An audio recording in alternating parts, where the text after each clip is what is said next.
காட்சி 1. ராமுவும் அவன் கிராமமும். பசுமையான மலைகளும் அடர்ந்த காடுகளும் சூழ்ந்த ஒரு அழகிய சிறிய கிராமத்தில் ராமு என்ற குறும்புக்கார சிறுவன் வாழ்ந்தான். ராமுவுக்கு 10 வயது. அவன் தினமும் தன் அப்பாவின் ஆடுகளை மேய்க்க காட்டுக்கு போவான்.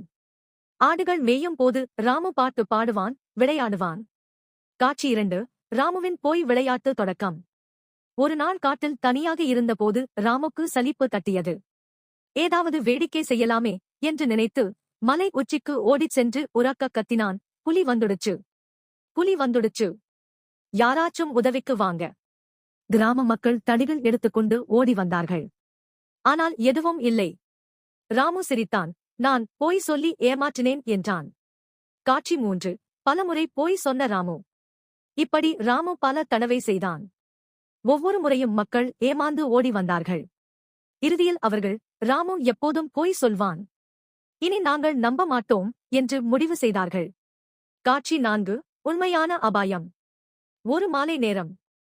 திடீரென்று உண்மையான பெரிய புலி வந்தது. அது பசியோடு ஆடுகளைத் தாக்கியது. ராமு பயத்தில் கத்தினான், புலி, உண்மையான புலி, என்று உதவி செய்யுங்க என்றான். ஆனால் மக்கள், ராமுவின் பழைய விளையாட்டுதான் என்று சிரித்து யாரும் வரவில்லை. காட்சி 5. இழப்பும் வருத்தமும். புலி ஆடுகளைத் தூக்கிக் கொண்டு போய்விட்டது. ராமு தரையில் உட்கார்ந்து கதறி அழுதான், என் பொய்களால்தான் இந்த இழப்பு என்று வருந்தினான். காட்சி 6. பாடம் கற்ற ராமு. அன்று முதல் ராமு மாறினான். ஒருபோதும் பொய் சொல்லவில்லை. எப்போதும் உண்மையே பேசினான். கிராம மக்களும் அவனை மீண்டும் நம்பினார்கள். ராமு உண்மையின் மகத்துவத்தை உணர்ந்தான். நீதி, பொய் சொல்பவனே உண்மை சொன்னாலும் நம்ப மாட்டார்கள்.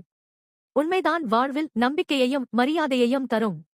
இந்த கதை உங்களுக்கு பிடிச்சிருந்தா லைக் பண்ணுங்க, ஷேர் பண்ணுங்க, மறக்காம நம்ம சேனலை சப்ஸ்கிரைப் பண்ணுங்க.